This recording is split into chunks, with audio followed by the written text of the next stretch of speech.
Semoga yang subscribe diberikan rezeki melimpah dari jalan tak terduga. Dan yang like komen, dimudahkan jalannya menuju surga di hari akhir nanti. Siapa yang tak mendengar nama Qorun? Dia adalah seorang sosok kaya raya di zaman Nabi Musa yang namanya melegenda hingga sekarang. Kisahnya diabadikan dalam Al-Quran, bahkan menjadi peribahasa atau ungkapan di masyarakat guna menggambarkan seseorang yang mirip dengan tabiatnya atau menisbatkan harta yang ditemukan terpendam dalam tanah sebagai harta Qorun. Qorun adalah miliarder kaya raya yang hidup sejaman dengan Nabi Musa. Saking kaya rayanya, Qorun setiap kali keluar dari rumahnya, ia didampingi dengan 300 pelayan laki-laki dan 300 pelayan perempuan. Qorun juga dikawal oleh 4.000 pengawal yang diiringi 4.000 binatang ternak ditambah 60 ekor unta yang khusus membawa kunci-kunci gudang penyimpanan harta kekayaannya itu. Itu dilakukan semata-mata sebagai bentuk kesombongan bahwa dialah manusia paling kaya, paling terhormat, dan memiliki pengikut setia. Ia merasa lebih mulia dibandingkan Nabi Musa alaihissalam. Orang-orang tentu saja akan penasaran seberapa banyak harta kekayaan Qorun jika pengawal dan pembawa kunci gudang kekayaannya sebanyak itu. Lalu berapa banyakkah harta yang dimiliki Qorun yang disimpan di dalam gudangnya tersebut? Sebelum saya melanjutkan, dimohon untuk menonton video ini sampai selesai supaya tidak ada kesalahpahaman dalam memahami isi cerita, serta mohon bantu channel ini semakin berkembang dengan cara tekan subscribe dan silakan tinggalkan like serta komen positifnya. Semoga dukungan pemirsa Risalah Kehidupan bernilai pahala dan menjadi wasilah dimudahkannya segala urusan pemirsa sekalian. Pemirsa Risalah Kehidupan, di zaman sekarang banyak orang yang mengistilahkan rezeki yang tak terduga dengan istilah harta Qorun. Lalu dari manakah sumber harta kekayaan Qorun yang sangat luar biasa itu? Serta di manakah Qorun dan hartanya ditenggelamkan? Siapakah Qorun dan bagaimana kisahnya dengan Nabi Musa? Qorun merupakan kaum Nabi Musa alaihissalam. Disebutkan oleh Ibnu Jurayj, nama lengkap Qorun adalah Qorun ibnu Yashar, ibnu Qahis, ibnu Lawi, ibnu Yakub. Ia merupakan putra paman atau sepupu Nabi Musa alaihissalam. Pasalnya, Nabi Musa alaihissalam sendiri adalah putra Imran, sedangkan Imran adalah putra Qahis. Dengan kata lain, Qorun masih satu kakek dengan Nabi Musa alaihissalam, yakni kakek Qahis. Ia adalah umat Nabi Musa yang taat. Tidak hanya memiliki banyak harta, Qorun juga termasuk orang yang cerdas dan berilmu. Ia menguasai ilmu duniawi dan ilmu ukhrawi, dan tercatat bahwa Qorun adalah ahli di bidang kimia. Dirinya tercatat sebagai ahli kitab Taurat setelah Nabi Musa. Kepandaian Qorun dalam ilmu agama membuat dirinya sering disebut dengan ilmu nawir, atau orang yang memberi cahaya dan penerangan. Suaranya terkenal merdu dalam membaca kitab Taurat. Selain itu, Qorun juga lihai dalam berbisnis. Ia mengetahui trik investasi yang menguntungkan, serta jalur perdagangan internasional yang strategis di zamannya. Kekayaan Qorun begitu banyak, sebagaimana tercatat dalam surat Al-Qasas ayat 76. Sesungguhnya Qorun termasuk kaum Musa, tetapi dia berlaku aniaya terhadap mereka. Kami menganugerahkan kepadanya perbendaharaan harta yang kunci-kuncinya sungguh berat dipikul oleh sejumlah orang-orang yang kuat. Dalam riwayat Kaisamah disebutkan, kunci gudang kekayaan Qorun dibutuhkan 60 bigol atau sejenis kuda kecil. Ukuran kuncinya sebesar jari, bahannya terbuat dari kulit, dan setiap kunci digunakan untuk satu gudang. Maka keluarlah Qorun kepada kaumnya dalam kemegahannya. Para ulama tafsir menjelaskan Qarun keluar dengan mewah diiringi dengan 300 gadis berbaju merah dan 4.000 kendaraan kuda. Tak heran, iring-iringan Qarun itu mengundang decak kagum mereka yang gandrung terhadap harta kekayaan. Sebagaimana yang terekam dalam ayat Al-Quran, moga-moga kiranya kita mempunyai seperti apa yang telah diberikan kepada Qarun. Sesungguhnya ia benar-benar mempunyai keberuntungan yang besar. Quran Surat Al-Qasas ayat 79. Namun tak sedikit kaumnya yang mengingatkan. Ingatlah ketika kaumnya berkata kepadanya, janganlah engkau terlalu bangga, sesungguhnya Allah tidak menyukai orang-orang yang terlalu membanggakan diri atau farihin. Ulama menafsirkan istilah farihin di sana juga berarti takabur, zolim, berbuat kerusakan, arogan, dan tak mau bersyukur terhadap nikmat. Qarun dikisahkan memiliki ribuan kuda yang berisikan emas dan perak. Bila keluar rumah, Qarun selalu berpakaian mewah dan dikawal 600 pelayan dan diiringi 4.000 ekor kuda serta 60 ekor unta yang membawa kunci-kunci gudang kekayaannya. Namun, sayangnya Qarun kemudian membangkang pada Nabi Musa dan menjadi pengikut setia Fir'aun. Mengenai dari mana asal-usul kekayaan Qarun, ada beberapa riwayat yang memberitahukan tentang asal-usul kekayaan Qarun. Sumber pertama menyebutkan bahwa jauh sebelum memiliki kekayaan, Qarun hanyalah seorang lelaki miskin yang tidak mampu menafkahi keluarganya. Anaknya sangat banyak. Lalu suatu ketika Qarun datang kepada Nabi Musa. Ia meminta Nabi Musa alaihi salam untuk mendoakannya agar Allah memberikan harta benda yang banyak. Qarun juga meminta Nabi Musa mengajarinya ilmu kimia dan ilmu-ilmu kehidupan lainnya. Qarun dikenal sebagai orang yang soleh dan mengikuti ajaran Ibrahim dengan baik, sehingga tanpa pikir panjang, Nabi Musa alaihi salam menyetujui permintaannya. Allah Subhanahu wa ta'ala mengabulkan doa Nabi Musa. Qarun diberikan kecerdasan luar biasa dan menguasai ilmu yang telah diajarkan kepadanya. Qarun menguasai teori dan praktik pembuatan emas permata dan beragam perhiasan mewah lainnya. Ia juga pakar dalam ilmu arsitektur, rancangan bangunan, penataan kota, dan lain sebagainya. Tidak lama setelah itu, hidupnya berubah. Qarun pun hidup dengan bergelimbang harta. Ribuan gudang yang dimilikinya penuh dengan emas dan perak. Namun, sayangnya, keberuntungan yang didapatkannya membuatnya gelap mata. Qarun mulai hidup dengan penuh pamer, keangkuhan, dan penuh kesombongan. Kekayaan yang diberikan Allah Subhanahu wa ta'ala membuatnya lupa dengan Sang Maha Pemberi. Qarun merasa lebih terhormat dan mulia dibandingkan Nabi Musa. Ia pun akhirnya membelot dan durhaka pada Musa. Ia mengingkari janji-janjinya dulu dan beralih menjadi pengikut Fir'aun yang setia. Loyalitas Qarun terhadap Fir'aun membuatnya diangkat menjadi kepala mandor yang membawahi ribuan pekerja.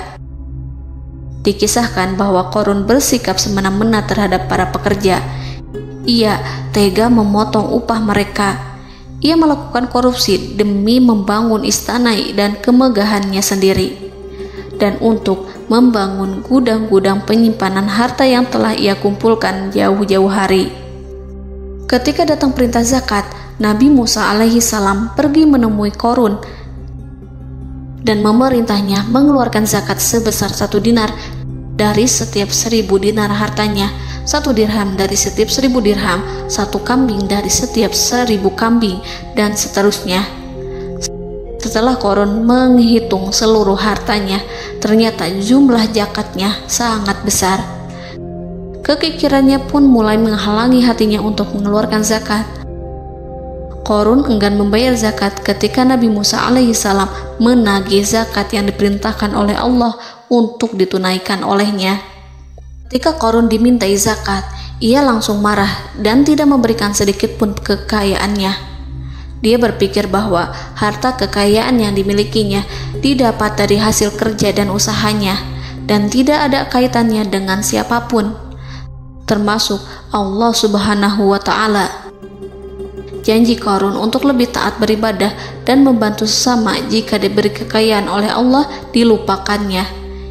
Dia mempergunakan kekayaannya tersebut dalam kesesatan, kezoliman, dan permusuhan, sehingga membuatnya menjadi sombong dan terlena. Orang-orang beriman pada masa itu sering menasihati Qarun untuk bersyukur atas nikmat yang telah Allah berikan, tetapi dia tidak mengindahkan nasihat tersebut. Dari sikapnya tersebut sudah jelas bahwa Qarun tidak membutuhkan nasihat kebenaran, bahkan merasa tidak takut dengan ancaman Allah. Sebab Qarun merasa sudah memiliki segalanya. Qarun merasa dirinya hebat dan pintar serta punya banyak pengikut setia, punya banyak pengawal dan merasa aman karena dekat dengan Raja Fir'aun. Qarun berkata, "Sesungguhnya aku mendapatkan harta ini karena ilmu yang ada padaku." Qarun sangat sombong. Ia merasa hartanya didapatkannya sendiri tanpa campur tangan dan kehendak Zat yang Maha Kaya, yakni Allah Subhanahu wa Ta'ala. Apakah Qarun lupa ataukah ia tidak tahu bahwa Allah telah membinasakan orang-orang sombong sebelumnya yang bahkan lebih kuat darinya, yang lebih kaya darinya, yang lebih banyak pengawalannya, lebih kokoh dan tak terkalahkan dibanding dirinya? Karena terdorong sifat kikir dan angkuh, maka Qarun membuat rencana untuk melakukan tipu daya agar dia terlepas dari kewajiban membayar zakat. Dia ingin menjatuhkan nama baik dan citra baik Nabi Musa. Kemudian dia mengumpulkan tokoh-tokoh konglomerat Bani Israel. Ia berkata kepada mereka, "Wahai saudara-saudaraku, terhadap apa yang diperintahkan Musa untuk membayar zakat, apakah kalian akan mematuhinya? Sekarang dia hendak mengambil harta yang ada di tangan kalian, maka pikirkanlah suatu cara untuk menghindari perintahnya." Para pembesar-pembesar yang dipanggil kemudian menjawab, "Wahai paduka Qarun, engkau lebih besar daripada kami. Kami akan melakukan apapun yang kau inginkan." Qarun berkata, "Datangkanlah kepadaku wanita cantik. Aku akan memberinya hadiah besar jika ia berhasil menggoda dan memfitnah Musa." Ketika wanita cantik yang diinginkannya datang, Qarun memberikan kepadanya uang muka sebagai jaminan. Ia akan membayarkan seluruh yang dijanjikannya ketika berhasil menjalankan misinya. Bukan hanya itu, Qarun pun berjanji akan menjadikan wanita ini sebagai istrinya.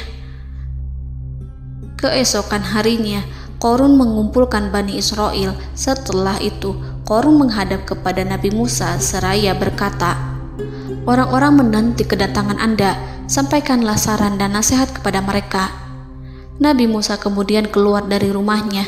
Ia mulai menyampaikan nasihat pada umatnya. Di antara nasihatnya, beliau berkata, "Barang siapa yang mencuri, aku akan memotong tangannya. Barang siapa yang memfitnah, aku akan mencambuknya sebanyak 70 kali. Barang siapa yang tidak mempunyai istri dan dia berbuat zina, maka aku akan mencambuknya sebanyak 70 kali. Adapun barang siapa yang memiliki istri dan ia berbuat zina, aku akan rajam dia sampai mati." Qarun kemudian berkata, "Apakah ini juga berlaku untuk Anda jika Anda sendiri yang berbuat zina? Apakah Anda akan menerima hukumannya?" Kemudian Nabi Musa menjawab, "Ya, meskipun saya sendiri yang melakukannya." Maka kemudian Qarun memanggil wanita yang telah dibayarnya. Wanita itu berdiri di depan Nabi Musa dan Bani Israel yang telah berkumpul, mengaku sedang hamil karena berhubungan badan dengan Nabi Musa. Maka marahlah Nabi Musa atas fitnah kejam yang diarahkan kepadanya. Kemudian Nabi Musa melakukan sholat 2 rakaat, lalu mendatangi wanita itu dan menyumpahnya agar mengatakan siapa yang menyuruhnya. Wanita itu menjadi ketakutan. Ia bergemetar di depan Nabi Musa dan mengaku bahwa yang menyuruhnya adalah Qarun. Lalu wanita itu bertaubat dan meminta maaf kepada Nabi Musa. Seketika Nabi Musa bersujud seraya berdoa kepada Allah agar menimpakan azab kepada Qarun. Allah memberi wahyu kepada Musa bahwa bumi telah dijadikan tunduk kepada perintah Nabi Musa. Kemudian Nabi Musa berkata kepada bumi, "Wahai bumi, telanlah Qarun beserta kekayaannya, habiskanlah semua." Kala itu Allah menurunkan wahyu kepada Musa alaihissalam untuk memerintah bumi apapun yang diinginkannya. Begitu Nabi Musa alaihissalam datang dengan wajah sangat marah, barulah Qarun merajuk, "Wahai Musa, sayangilah aku." Sementara Nabi Musa alaihissalam tak bergeming. Beliau lantas berkata pada bumi, "Wahai bumi, ambillah mereka." Seketika rumah Qarun mulai bergetar. Qarun dan antek-anteknya mulai dibenamkan hingga bagian lututnya. Rumahnya ikut turun sedalam lutut. Qarun kembali merajuk, "Sayangilah aku Musa." Rumahnya kembali berguncang. Kini Qarun dan kawan-kawannya kembali terbenam hingga pusar. Demikian pula rumahnya. Qarun terus merajuk, "Wahai Musa, sayangilah aku." Sementara Nabi Musa alaihissalam kembali meminta bumi, "Wahai bumi, ambillah mereka." Rumah Qarun berguncang lagi, sementara Qarun dan kawan-kawannya terus terbenam hingga bagian tenggorokannya. Demikian pula rumahnya. Qarun lagi-lagi menjerit, "Wahai Musa, sayangilah aku." Namun Nabi Musa alaihissalam tak bergeming. Beliau terus meminta bumi menelannya hingga akhirnya Qarun dan kawan-kawannya hilang seluruhnya ditelan bumi. Tak lama setelah itu Allah berkata, "Wahai Musa, apa yang membuatmu bersikap demikian? Padahal demi kemuliaanku, andai dia Qarun berdoa kepadaku, niscaya aku akan rahmati. Maka kami benamkan dia beserta rumahnya ke dalam bumi, maka tidak ada baginya satu golongan pun yang akan menolongnya selain Allah, dan dia tidak termasuk orang-orang yang dapat membela diri." Quran Surat Al-Qasas ayat 81. Lalu di manakah lokasi ditenggelamkannya Qarun beserta harta bendanya? Konon berdasarkan kepercayaan beberapa masyarakat setempat, Qarun ditenggelamkan di sekitar sungai atau danau Moris yang terkenal di kota Payom, negara Mesir. Qarun konon mendirikan istana dan di tempat itu pula ia ditenggelamkan. Dahulu, Qarun berkeinginan membangun sebuah istana, namun tidak diizinkan oleh Fir'aun jika istana itu dibangun di samping istana Fir'aun. Terlebih, Qarun juga tidak ingin membangun istana di tengah pemukiman Bani Israel yang terletak di tanah Jasan. Fir'aun pun memberikan tanah di wilayah Fayom. Kemudian di tepi sungai Payom inilah Qarun membangun istananya yang megah, dan di dalamnya ia membangun Al-Khunuj, gudang penyimpanan harta berisi emas dan perak. Salah satu bukti arkeologis yang dapat dijumpai di lokasi tersebut adalah runtuhan bangunan yang diduga sebagai tempat tinggal Qarun yang berjarak sekitar 2 km dari Danau Qarun. Menurut beberapa sumber, bangunan yang masih berdiri kokoh tersebut adalah benteng yang dibangun oleh Qarun. Namun ada juga yang mengatakan bahwa bangunan tersebut adalah tempat tinggalnya. Wallahu a'lam. Semoga kita semua dijadikan orang yang Allah mampukan menjadi orang kaya namun tidak seperti Qarun,